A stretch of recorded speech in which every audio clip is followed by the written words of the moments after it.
suppose that the increase in wage rates is accompanied or followed by a sufficient increase in money and credit to allow it to take place without creating serious unemployment. If we assume that the previous relationship between wages and prices was itself a normal long-run relationship, then it is altogether probable that a forced increase of, say, 30% in wage rates will ultimately lead to an increase in prices of approximately the same percentage. The belief that the price increase would be substantially less than that rests on two main fallacies. The first is that of looking only at the direct labor costs of a particular firm or industry and assuming these to represent all the labor costs involved. But this is the elementary error of mistaking a part for the whole. Each industry represents not only just one section of the productive process considered horizontally, but just one section of that process considered vertically. Thus, the direct labor cost of making automobiles in the automobile factories themselves may be less than a third, say, of the total costs. And this may lead the incautious to conclude that a 30% increase in wages would lead to only a 10% increase or less in automobile prices. But this would be to overlook the indirect wage costs in the raw materials and purchased parts, in transportation charges, in new factories or new machine tools, or in the dealer's markup. Government estimates show that in the 15-year period from 1929 to 1943 inclusive, wages and salaries in the United States averaged 69% of the national income.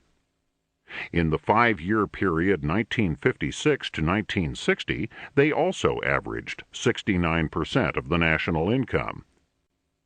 In the 5-year period 1972 to 1976, wages and salaries averaged 66% of national income. And when supplements are added, total compensation of employees averaged 76% of national income. These wages and salaries, of course, had to be paid out of the national product.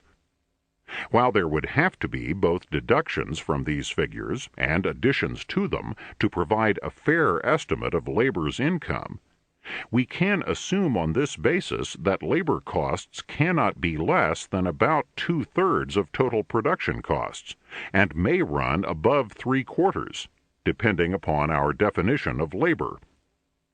If we take the lower of these two estimates and assume also that dollar profit margins would be unchanged, it is clear that an increase of 30% in wage costs all around the circle would mean an increase of nearly 20% in prices. But such a change would mean that the dollar profit margin, representing the income of investors, managers, and the self-employed, would then have, say, only 84% as much purchasing power as it had before. The long-run effect of this would be to cause a diminution of investment and new enterprise compared with what it would otherwise have been, and consequent transfers of men from the lower ranks of the self-employed to the higher ranks of wage earners, until the previous relationships had been approximately restored. But this is only another way of saying that a 30% increase in wages under the conditions assumed would eventually mean also a 30% increase in prices. It does not necessarily follow that wage earners would make no relative gains. They would make a relative gain, and other elements in the population would suffer a relative loss during the period of transition. But it is improbable that this relative gain would mean an absolute gain. For the kind of change in the relationship of costs to prices contemplated here could hardly take place without bringing about unemployment and unbalanced, interrupted, or reduced production. So that while labor might get a wider slice of a smaller pie, during this period of transition and adjustment to a new equilibrium, it may be doubted whether this would be greater in absolute size and it might easily be less than the previous narrower slice of a larger pie. 4. This brings us to the general meaning and effect of economic equilibrium. Equilibrium wages and prices are the wages and prices that equalize supply and demand. If, either through government or private coercion, an attempt is made to lift prices above their equilibrium level, demand is reduced, and therefore production is reduced. If an attempt is made to push prices below their equilibrium level, the consequent reduction or wiping out of profits will mean a falling off of supply or new production. Therefore, any attempt to force prices either above or below their equilibrium levels, which are the levels toward which a free market constantly tends to bring them, will act to reduce the volume of employment and production below what it would otherwise have been. To return, then, to the doctrine that labor must get enough to buy back the product. The national product, it should be obvious, is neither created nor bought by manufacturing labor alone. It is bought by everyone, by white-collar workers, professional men, farmers, employers big and little, by investors, grocers, butchers, owners of small drugstores and gasoline stations, by everybody, in short, who contributes toward making the product. As to the prices, wages, and profits that should determine the distribution of that product, the best prices are not the highest prices, but the prices that encourage the largest volume of production and the largest volume of sales. The best wage rates for labor are not the highest wage rates, but the wage rates that permit full production, full employment, and the largest sustained payrolls. The best profits from the standpoint not only of industry but of labor are not the lowest profits, but the profits that encourage most people to become employers or to provide more employment than before. If we try to run the economy for the benefit of a single group or class, we shall injure or destroy all groups, including the members of the very class for whose benefit we have been trying to run it. We must run the economy for everybody. Chapter 22. The Function of Profits. The indignation shown by many people today at the mention of the very word profits indicates how little understanding there is of the vital function that profits play in our economy. To increase our understanding, we shall go over again some of the ground already covered in Chapter 15 on the price system, but we shall view the subject from a different angle. Profits actually do not bulk large in our total economy. The net income of incorporated business in the 15 years from 1929 to 1943, to take some illustrative figures, averaged less than 5% of the total national income. Corporate profits after taxes in the 5 years from 1956 to 1960 averaged less than 6% of the national income. Corporate profits after taxes in the 5 years 1971 through 1975 also averaged less than 6% of the national income, in spite of the fact that, as a result of insufficient accounting adjustment for inflation, they were probably overstated. Yet profits are the form of income toward which there is most hostility. It is significant that while there is a word profiteer to stigmatize those who make allegedly excessive profits, there is no such word as wage-ear or loss-ear.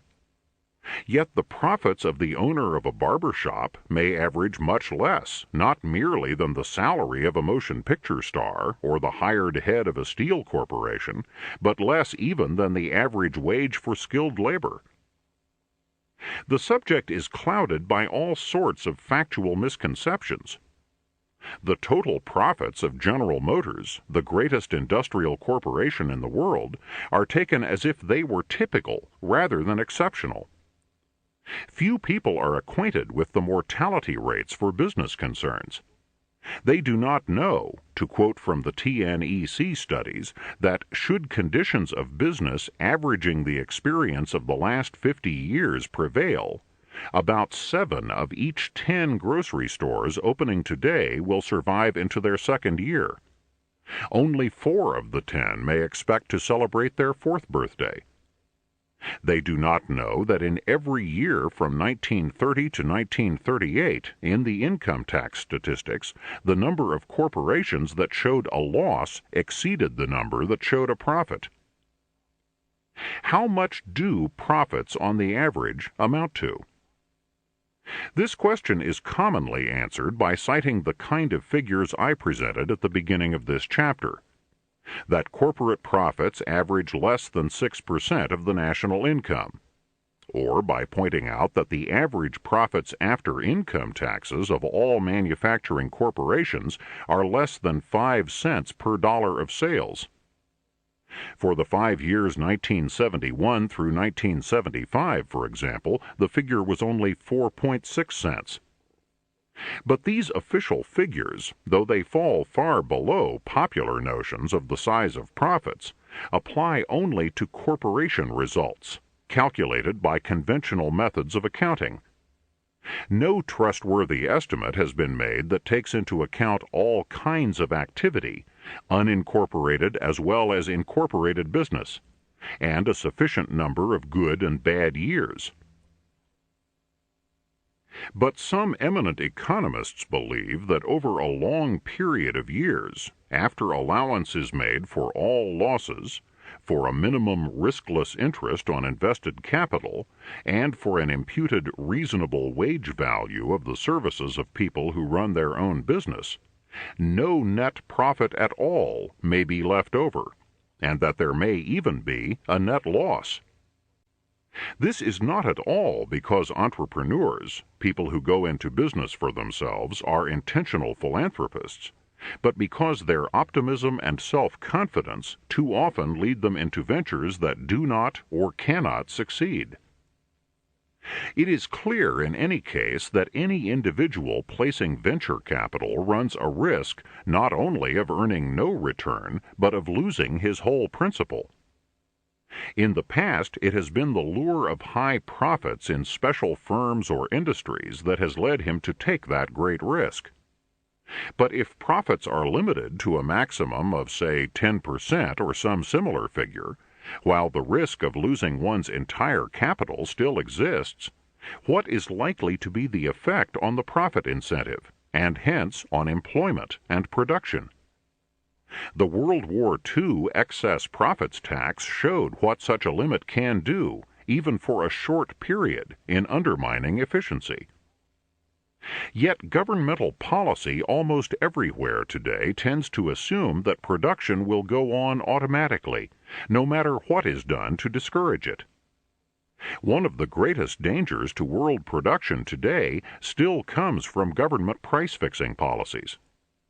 Not only do these policies put one item after another out of production by leaving no incentive to make it, but their long-run effect is to prevent a balance of production in accordance with the actual demands of consumers. When the economy is free, demand so acts that some branches of production make what some government officials regard as excessive, unreasonable, or even obscene profits. But that very fact not only causes every firm in that line to expand its production to the utmost, and to reinvest its profits in more machinery and more employment, it also attracts new investors and producers from everywhere, until production in that line is great enough to meet demand, and the profits in it again fall to, or below, the general average level.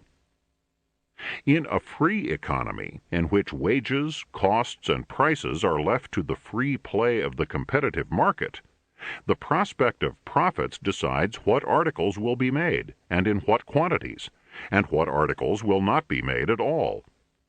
If there is no profit in making an article, it is a sign that the labor and capital devoted to its production are misdirected. The value of the resources that must be used up in making the article is greater than the value of the article itself. One function of profits, in brief, is to guide and channel the factors of production so as to apportion the relative output of thousands of different commodities in accordance with demand. No bureaucrat, no matter how brilliant, can solve this problem arbitrarily. Free prices and free profits will maximize production and relieve shortages quicker than any other system. Arbitrarily fixed prices and arbitrarily limited profits can only prolong shortages and reduce production and employment. The function of profits, finally, is to put constant and unremitting pressure on the head of every competitive business to introduce further economies and efficiencies, no matter to what stage these may already have been brought. In good times, he does this to increase his profits further. In normal times, he does it to keep ahead of his competitors. In bad times, he may have to do it to survive at all. For profits may not only go to zero, they may quickly turn into losses, and a man will put forth greater efforts to save himself from ruin than he will merely to improve his position. Contrary to a popular impression, profits are achieved not by raising prices, but by introducing economies and efficiencies that cut costs of production. It seldom happens, and unless there is a monopoly, it never happens over a long period, that every firm in an industry makes a profit. The price charged by all firms for the same commodity or service must be the same. Those who try to charge a higher price do not find buyers. Therefore, the largest profits go to the firms that have achieved the lowest costs of production. These expand at the expense of the inefficient firms with higher costs. It is thus that the consumer and the public are served. Profits, in short, resulting from the relationship of costs to prices, not only tell us which goods it is most economical to make, but which are the most economical ways to make them. These questions must be answered by a socialist system no less than by a capitalist one. They must be answered by any conceivable economic system. And for the overwhelming bulk of the commodities and services that are produced, the answers supplied by profit and loss under competitive free enterprise are incomparably superior to those that could be obtained by any other method. I have been putting my emphasis on the tendency to reduce costs of production because this is the function of profit and loss that seems to be least appreciated. Greater profit goes, of course, to the man who makes a better mousetrap than his neighbor, as well as to the man who makes one more efficiently.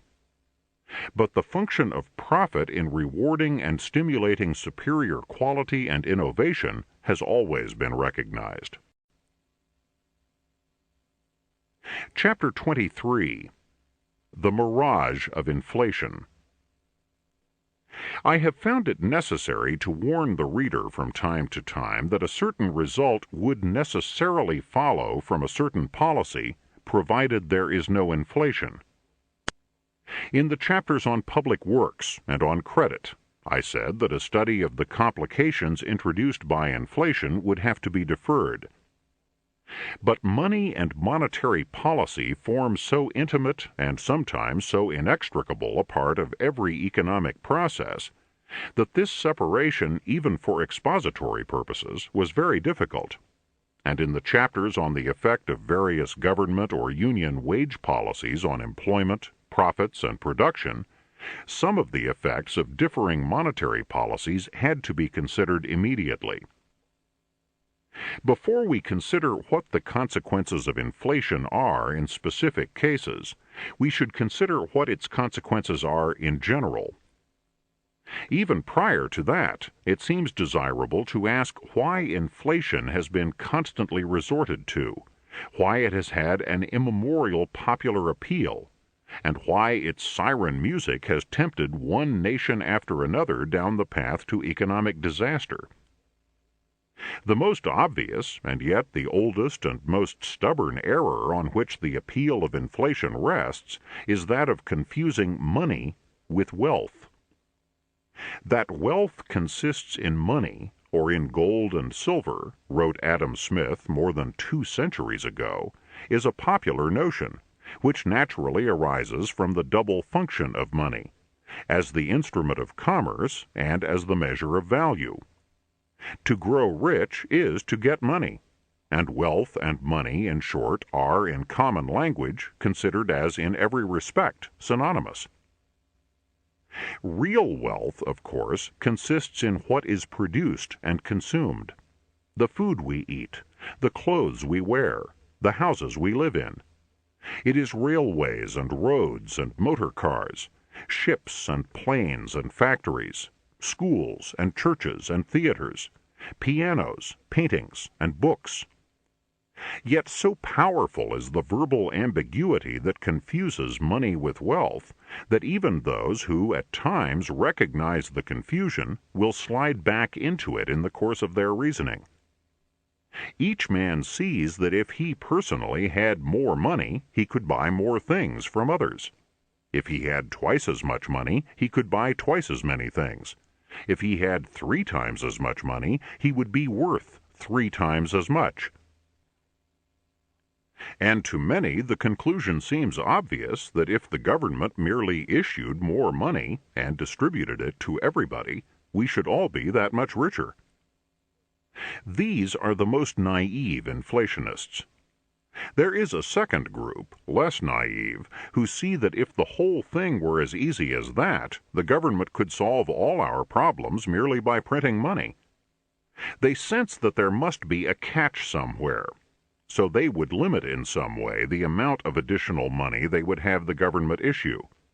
They would have it print just enough to make up some alleged deficiency or gap.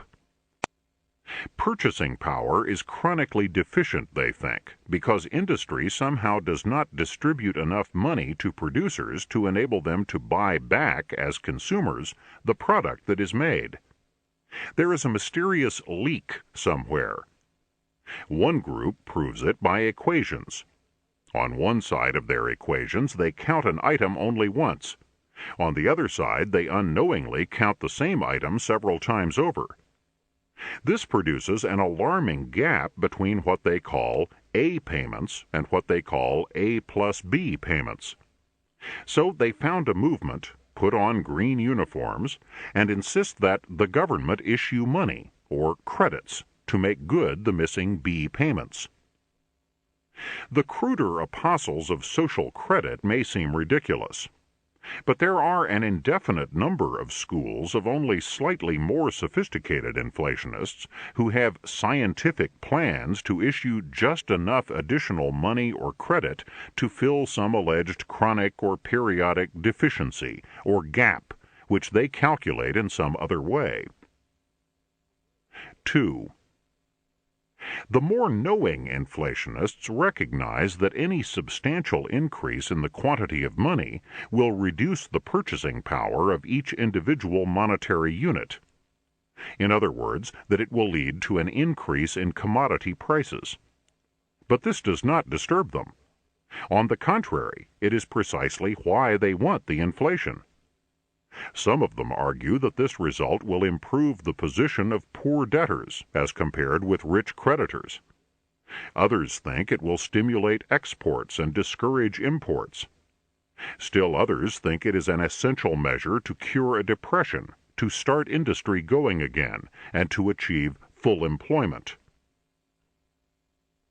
Stripped down to its essentials, this is the theory of the Keynesians. In The Failure of the New Economics, I analyze this theory in detail. There are innumerable theories concerning the way in which increased quantities of money, including bank credit, affect prices. On the one hand, as we have just seen, are those who imagine that the quantity of money could be increased by almost any amount without affecting prices. They merely see this increased money as a means of increasing everyone's purchasing power, in the sense of enabling everybody to buy more goods than before. Either they never stop to remind themselves that people collectively cannot buy twice as much goods as before unless twice as much goods are produced, or they imagine that the only thing that holds down an indefinite increase in production is not a shortage of manpower, working hours, or productive capacity, but merely a shortage of monetary demand. If people want the goods, they assume, and have the money to pay for them, the goods will almost automatically be produced. On the other hand is the group, and it has included some eminent economists, that holds a rigid mechanical theory of the effect of the supply of money on commodity prices. All the money in a nation, as these theorists picture the matter, will be offered against all the goods. Therefore, the value of the total quantity of money, multiplied by its velocity of circulation, must always be equal to the value of the total quantity of goods bought. Therefore, further, assuming no change in velocity of circulation, the value of the monetary unit must vary exactly and inversely with the amount put into circulation. Double the quantity of money and bank credit, and you exactly double the price level. Triple it, and you exactly triple the price level. Multiply the quantity of money n times, in short, and you must multiply the prices of goods n times. There is not space here to explain all the fallacies in this plausible picture. Instead, we shall try to see just why and how an increase in the quantity of money raises prices. An increased quantity of money comes into existence in a specific way. Let us say that it comes into existence because the government makes larger expenditures than it can or wishes to meet out of the proceeds of taxes, or from the sale of bonds paid for by the people out of real savings. Suppose, for example, that the government prints money to pay war contractors. Then the first effect of these expenditures will be to raise the prices of supplies used in war, and to put additional money into the hands of the war contractors and their employees. As in our chapter on price fixing, we deferred for the sake of simplicity some complications introduced by an inflation. So, in now considering inflation, we may pass over the complications introduced by an attempt at government price fixing. When these are considered, it will be found that they do not change the essential analysis. They lead merely to a sort of backed up or repressed inflation that reduces or conceals some of the earlier consequences at the expense of aggravating the later ones. The war contractors and their employees, then, will have higher money incomes. They will spend them for the particular goods and services they want. The sellers of these goods and services will be able to raise their prices because of this increased demand. Those who have the increased money income will be willing to pay these higher prices rather than do without the goods, for they will have more money, and a dollar will have a smaller subjective value in the eyes of each of them. Let us call the war contractors and their employees Group A, and those from whom they directly buy their added goods and services Group B. Group B, as a result of higher sales and prices, will now in turn buy more goods and services from a still further group, C.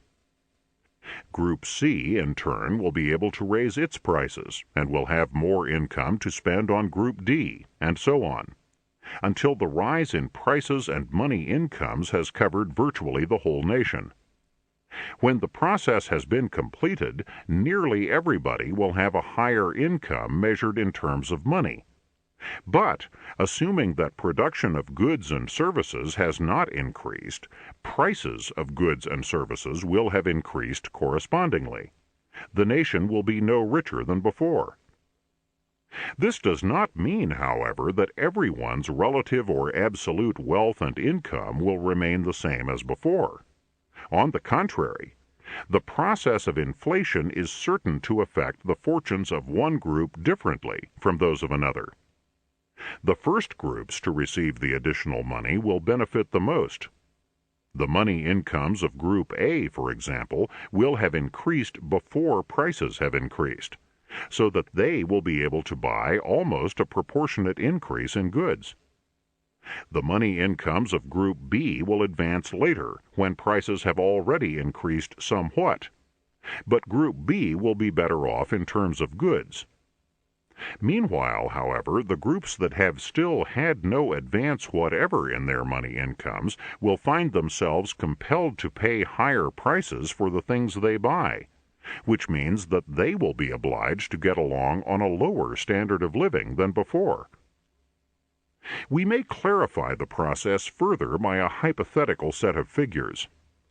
Suppose we divide the community arbitrarily into 4 main groups of producers, A, B, C, and D, who get the money income benefit of the inflation in that order.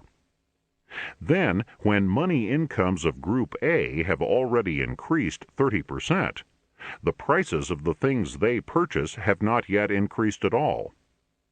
By the time money incomes of Group B have increased 20%, prices have still increased an average of only 10%. When money incomes of Group C have increased only 10%, however, prices have already gone up 15%. And when money incomes of Group D have not yet increased at all, the average prices they have to pay for the things they buy have gone up 20%. In other words, the gains of the first groups of producers to benefit by higher prices or wages from the inflation are necessarily at the expense of the losses suffered as consumers by the last groups of producers that are able to raise their prices or wages. It may be that, if the inflation is brought to a halt after a few years, the final result will be, say, an average increase of 25% in money incomes and an average increase in prices of an equal amount, both of which are fairly distributed among all groups. But this will not cancel out the gains and losses of the transition period. Group D, for example, even though its own incomes and prices have at last advanced 25%, will be able to buy only as much goods and services as before the inflation started. It will never compensate for its losses during the period when its income and prices had not risen at all, though it had to pay up to 30% more for the goods and services it bought from the other producing groups in the community, A, B, and C. 3. So inflation turns out to be merely one more example of our central lesson. It may indeed bring benefits for a short time to favored groups, but only at the expense of others. And in the long run, it brings ruinous consequences to the whole community.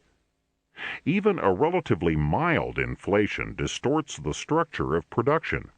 It leads to the overexpansion of some industries at the expense of others. This involves a misapplication and waste of capital. When the inflation collapses or is brought to a halt, the misdirected capital investment, whether in the form of machines, factories, or office buildings, cannot yield an adequate return and loses the greater part of its value. Nor is it possible to bring inflation to a smooth and gentle stop, and so avert a subsequent depression. It is not even possible to halt an inflation once embarked upon at some preconceived point, or when prices have achieved a previously agreed-upon level, for both political and economic forces will have got out of hand. You cannot make an argument for a 25% advance in prices by inflation without someone's contending that the argument is twice as good for an advance of 50%, and someone else's adding that it is 4 times as good for an advance of 100%. The political pressure groups that have benefited from the inflation will insist upon its continuance. It is impossible, moreover, to control the value of money under inflation. For as we have seen, the causation is never a merely mechanical one. You cannot, for example, say in advance that a 100% increase in the quantity of money will mean a 50% fall in the value of the monetary unit. The value of money, as we have seen, depends upon the subjective valuations of the people who hold it. And those valuations do not depend solely on the quantity of it that each person holds. They depend also on the quality of the money.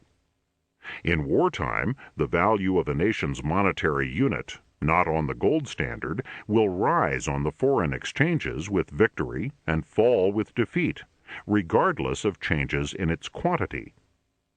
The present valuation will often depend upon what people expect the future quantity of money to be.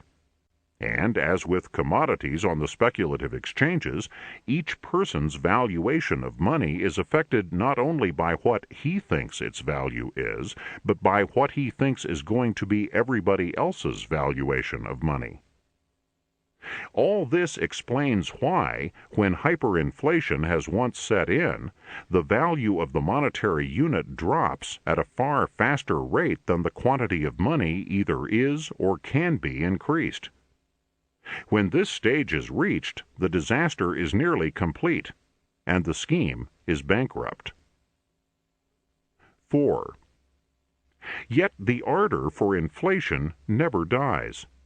It would almost seem as if no country is capable of profiting from the experience of another, and no generation of learning from the sufferings of its forebears.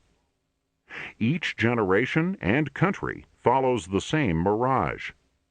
Each grasps for the same Dead Sea fruit that turns to dust and ashes in its mouth. For it is the nature of inflation to give birth to 1,000 illusions. In our own day, the most persistent argument put forward for inflation is that it will get the wheels of industry turning, that it will save us from the irretrievable losses of stagnation and idleness and bring full employment. This argument in its cruder form rests on the immemorial confusion between money and real wealth. It assumes that new purchasing power is being brought into existence, and that the effects of this new purchasing power multiply themselves in ever-widening circles, like the ripples caused by a stone thrown into a pond. The real purchasing power for goods, however, as we have seen, consists of other goods. It cannot be wondrously increased merely by printing more pieces of paper called dollars. Fundamentally, what happens in an exchange economy is that the things that A produces are exchanged for the things that B produces. What inflation really does is to change the relationships of prices and costs. The most important change it is designed to bring about is to raise commodity prices in relation to wage rates, and so to restore business profits and encourage a resumption of output at the points where idle resources exist by restoring a workable relationship between prices and costs of production. It should be immediately clear that this could be brought about more directly and honestly by a reduction in unworkable wage rates. But the more sophisticated proponents of inflation believe that this is now politically impossible. Sometimes they go further and charge that all proposals under any circumstances to reduce particular wage rates directly in order to reduce unemployment are anti-labor. But what they are themselves proposing, stated in bald terms, is to deceive labor by reducing real wage rates, that is, wage rates in terms of purchasing power, through an increase in prices. What they forget is that labor has itself become sophisticated, that the big unions employ labor economists who know about index numbers, and that labor is not deceived. The policy, therefore, under present conditions, seems unlikely to accomplish either its economic or its political aims. For it is precisely the most powerful unions, whose wage rates are most likely to be in need of correction, that will insist that their wage rates be raised at least in proportion to any increase in the cost of living index. The unworkable relationships between prices and key wage rates, if the insistence of the powerful unions prevails, will remain. The wage rate structure, in fact, may become even more distorted. For the great mass of unorganized workers, whose wage rates even before the inflation were not out of line, and may even have been unduly depressed through union exclusionism, will be penalized further during the transition by the rise in prices. 5. The more sophisticated advocates of inflation, in brief, are disingenuous. They do not state their case with complete candor, and they end by deceiving even themselves. They begin to talk of paper money, like the more naive inflationists, as if it were itself a form of wealth that could be created at will on the printing press. They even solemnly discuss a multiplier by which every dollar printed and spent by the government becomes magically the equivalent of several dollars added to the wealth of the country. In brief, they divert both the public attention and their own from the real causes of any existing depression. For the real causes, most of the time, are maladjustments within the wage-cost price structure. Maladjustments between wages and prices, between prices of raw materials and prices of finished goods, or between one price and another or one wage and another. At some point, these maladjustments have removed the incentive to produce, or have made it actually impossible for production to continue. And through the organic interdependence of our exchange economy, depression spreads. Not until these maladjustments are corrected can full production and employment be resumed. True, inflation may sometimes correct them, but it is a heady and dangerous method. It makes its corrections not openly and honestly, but by the use of illusion. Inflation, indeed, throws a veil of illusion over every economic process. It confuses and deceives almost everyone, including even those who suffer by it. We are all accustomed to measuring our income and wealth in terms of money. The mental habit is so strong that even professional economists and statisticians cannot consistently break it. It is not easy to see relationships always in terms of real goods and real welfare. Who among us does not feel richer and prouder when he is told that our national income has doubled, in terms of dollars, of course, compared with some pre-inflationary period? Even the clerk who used to get $75 a week and now gets $120 thinks that he must be in some way better off, though it costs him twice as much to live as it did when he was getting $75. He is, of course, not blind to the rise in the cost of living, but neither is he as fully aware of his real position as he would have been if his cost of living had not changed and if his money salary had been reduced to give him the same reduced purchasing power that he now has, in spite of his salary increase because of higher prices. Inflation is the autosuggestion, the hypnotism, the anesthetic that has dulled the pain of the operation for him. Inflation is the opium of the people. 6. And this is precisely its political function. It is because inflation confuses everything that it is so consistently resorted to by our modern planned economy governments. We saw in Chapter 4, to take but one example, that the belief that public works necessarily create new jobs is false. If the money was raised by taxation, we saw, then for every dollar that the government spent on public works, one less dollar was spent by the taxpayers to meet their own wants. And for every public job created, one private job was destroyed. But suppose the public works are not paid for from the proceeds of taxation.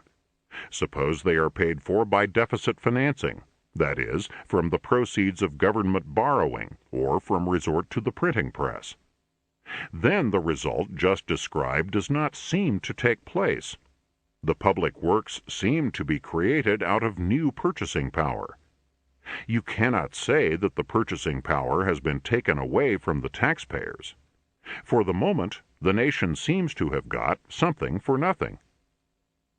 But now, in accordance with our lesson, let us look at the longer consequences. The borrowing must someday be repaid.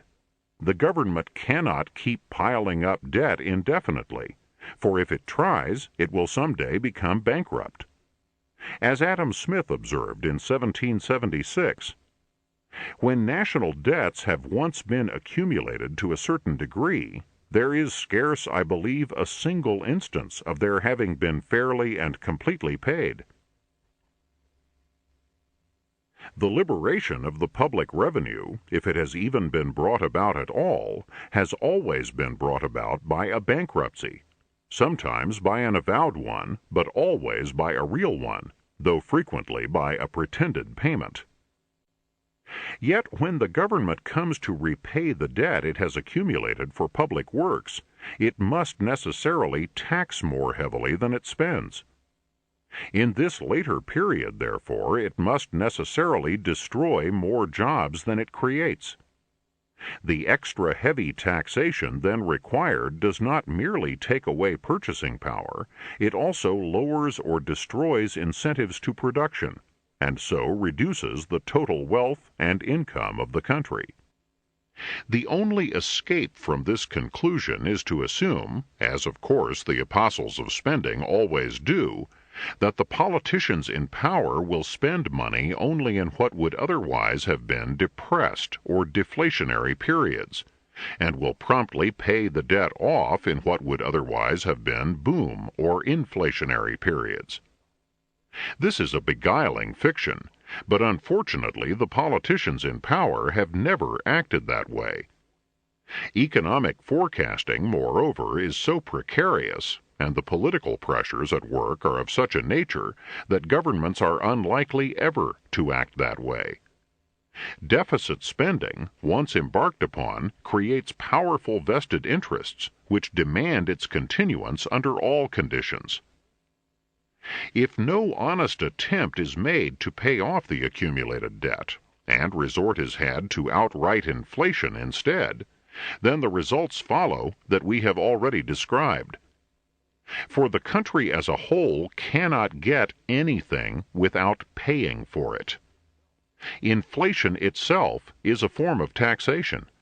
It is perhaps the worst possible form, which usually bears hardest on those least able to pay. On the assumption that inflation affected everyone and everything evenly, which we have seen is never true, it would be tantamount to a flat sales tax of the same percentage on all commodities, with the rate as high on bread and milk as on diamonds and furs. Or it might be thought of as equivalent to a flat tax of the same percentage, without exemptions, on everyone's income. It is a tax not only on every individual's expenditures, but on his savings account and life insurance. It is, in fact, a flat capital levy, without exemptions, in which the poor man pays as high a percentage as the rich man. But the situation is even worse than this, because, as we have seen, inflation does not and cannot affect everyone evenly. Some suffer more than others. The poor are usually more heavily taxed by inflation in percentage terms than the rich, for they do not have the same means of protecting themselves by speculative purchases of real equities. Inflation is a kind of tax that is out of control of the tax authorities. It strikes wantonly in all directions. The rate of tax imposed by inflation is not a fixed one. It cannot be determined in advance. We know what it is today. We do not know what it will be tomorrow. And tomorrow we shall not know what it will be on the day after. Like every other tax, inflation acts to determine the individual and business policies we are all forced to follow. It discourages all prudence and thrift. It encourages squandering, gambling, reckless waste of all kinds. It often makes it more profitable to speculate than to produce. It tears apart the whole fabric of stable economic relationships. Its inexcusable injustices drive men toward desperate remedies. It plants the seeds of fascism and communism. It leads men to demand totalitarian controls. It ends invariably in bitter disillusion and collapse. Chapter 24. The Assault on Saving. From time immemorial, proverbial wisdom has taught the virtues of saving, and warned against the consequences of prodigality and waste. This proverbial wisdom has reflected the common ethical as well as the merely prudential judgments of mankind. But there have always been squanderers, and there have apparently always been theorists to rationalize their squandering. The classical economists, refuting the fallacies of their own day, showed that the saving policy that was in the best interests of the individual was also in the best interests of the nation. They showed that the rational saver, in making provision for his future, was not hurting but helping the whole community. But today the ancient virtue of thrift, as well as its defense by the classical economists, is once more under attack, for allegedly new reasons, while the opposite doctrine of spending is in fashion. In order to make the fundamental issue as clear as possible, we cannot do better, I think, than to start with the classic example used by Bastiat. Let us imagine two brothers, then, one a spendthrift and the other a prudent man, each of whom has inherited a sum to yield him an income of $50,000 a year. We shall disregard the income tax, and the question whether both brothers really ought to work for a living or give most of their income to charity, because such questions are irrelevant to our present purpose. Alvin, then, the first brother, is a lavish spender. He spends not only by temperament, but on principle. He is a disciple, to go no further back, of Rodbertus, who declared in the middle of the 19th century that capitalists must expend their income to the last penny in comforts and luxuries, for if they determine to save, goods accumulate, and part of the workman will have no work. Alvin is always seen at the nightclubs. He tips handsomely. He maintains a pretentious establishment with plenty of servants. He has a couple of chauffeurs, and doesn't stint himself in the number of cars he owns. He keeps a racing stable, he runs a yacht, he travels, he loads his wife down with diamond bracelets and fur coats, he gives expensive and useless presents to his friends. To do all this he has to dig into his capital, but what of it? If saving is a sin, dissaving must be a virtue. And in any case he is simply making up for the harm being done by the saving of his pinch-penny brother Benjamin. It need hardly be said that Alvin is a great favorite with the hat-check girls, the waiters, the restaurateurs, the furriers, the jewelers, the luxury establishments of all kinds. They regard him as a public benefactor. Certainly it is obvious to everyone that he is giving employment and spreading his money around. Compared with him, brother Benjamin is much less popular. He is seldom seen at the jewelers, the furriers, or the nightclubs, and he does not call the head waiters by their first names.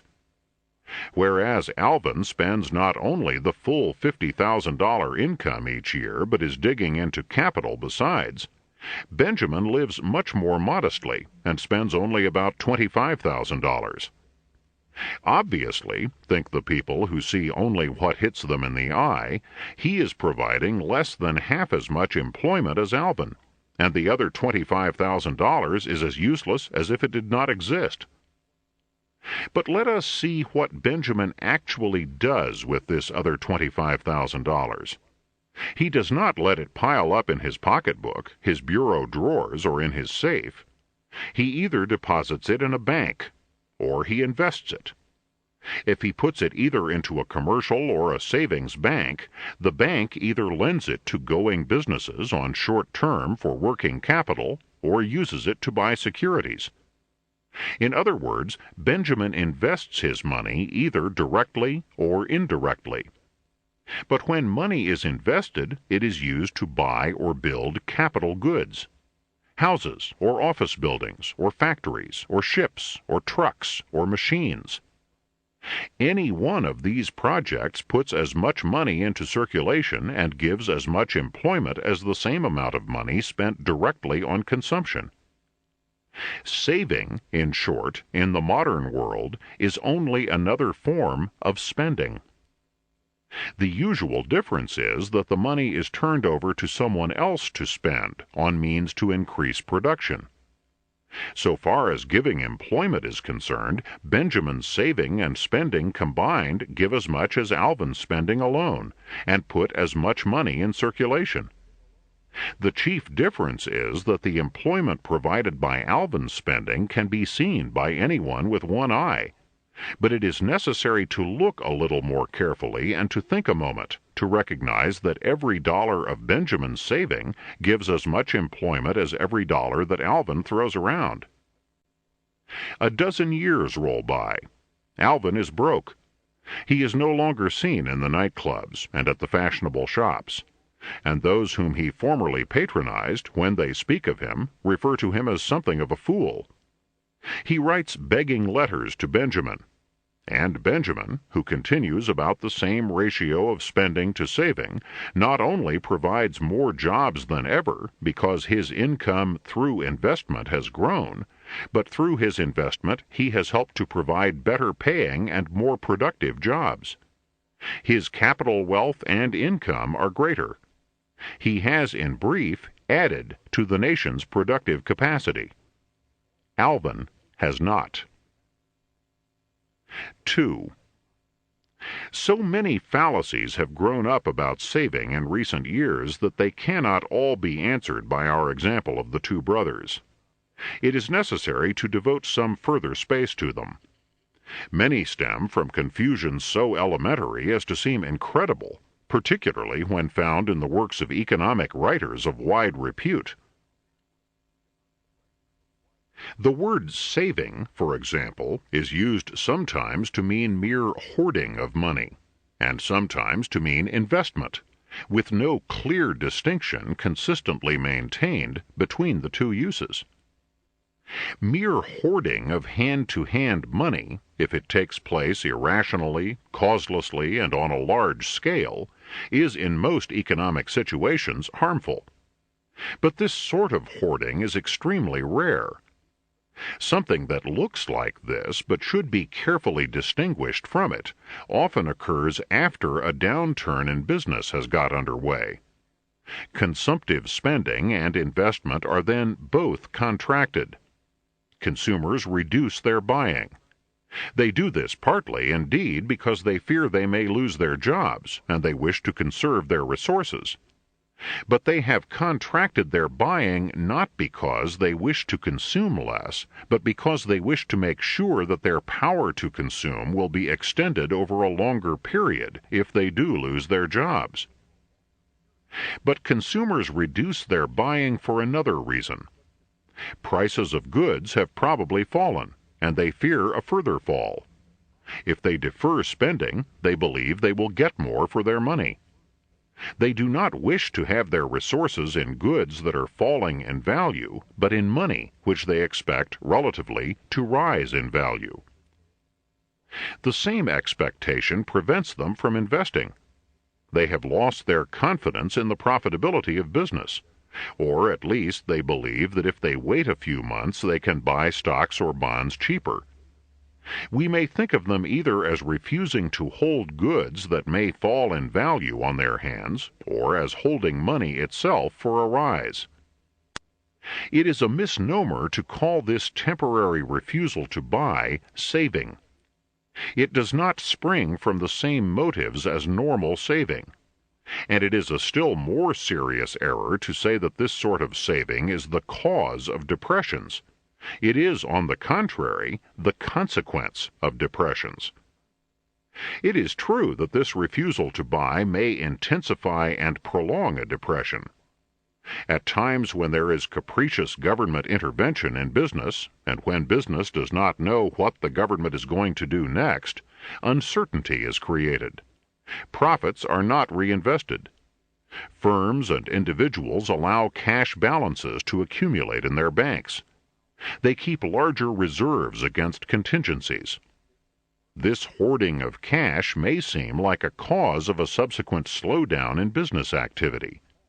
The real cause, however, is the uncertainty brought about by the government policies. The larger cash balances of firms and individuals are merely one link to the chain of consequences from that uncertainty. To blame excessive saving for the business decline would be like blaming a fall in the price of apples not on a bumper crop, but on the people who refuse to pay more for apples. But when once people have decided to deride a practice or an institution, any argument against it, no matter how illogical, is considered good enough. It is said that the various consumers' goods industries are built on the expectation of a certain demand, and that if people take to saving, they will disappoint this expectation and start a depression. This assertion rests primarily on the error we have already examined, that of forgetting that what is saved on consumers' goods is spent on capital goods, and that saving does not necessarily mean even a dollar's contraction in total spending. The only element of truth in the contention is that any change that is sudden may be unsettling.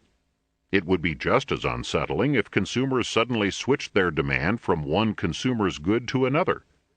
It would be even more unsettling if former savers suddenly switched their demand from capital goods to consumers' goods. Still another objection is made against saving. It is said to be just downright silly. The 19th century is derided for its supposed inculcation of the doctrine that mankind, through saving, should go on baking itself a larger and larger cake without ever eating the cake. This picture of the process is itself naive and childish. It can best be disposed of, perhaps, by putting before ourselves a somewhat more realistic picture of what actually takes place. Let us picture to ourselves, then, a nation that collectively saves every year about 20% of all it produces in that year.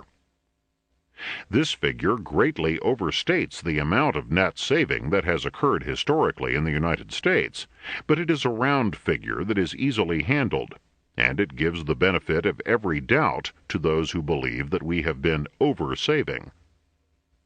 Historically, 20% would represent approximately the gross amount of the gross national product devoted each year to capital formation, excluding consumers' equipment.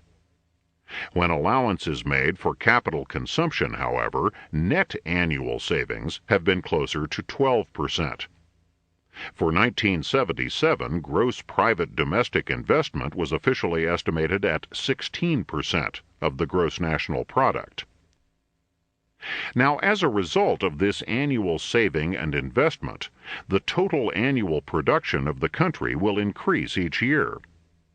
To isolate the problem, we are ignoring for the moment booms, slumps, or other fluctuations.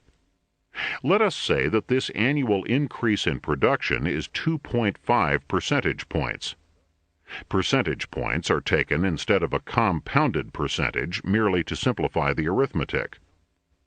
The picture that we get for an 11-year period, say, would then run something like this in terms of index numbers. For the first year, total production 100, consumers' goods produced 80, capital goods produced 20. For the second year, total production 102.5, consumers' goods produced 82, capital goods produced 20.5. For the third year, total production 105, consumers' goods produced 84, capital goods produced 21. For the fourth year, total production 107.5, consumers' goods produced 86, capital goods produced 21.5. For the fifth year, total production 110, consumers' goods produced 88, capital goods produced 22. For the sixth year, total production 112.5, consumers' goods produced 90, Capital goods produced 22.5. For the 7th year, total production 115. Consumers goods produced 92. Capital goods produced 23. For the 8th year, total production 117.5. Consumers goods produced 94. Capital goods produced 23.5. For the 9th year, total production 120. Consumers goods produced 96. Capital goods produced 24. For the 10th year, total production 122.5. Consumers goods produced 98. Capital goods produced 24.5. And for the 11th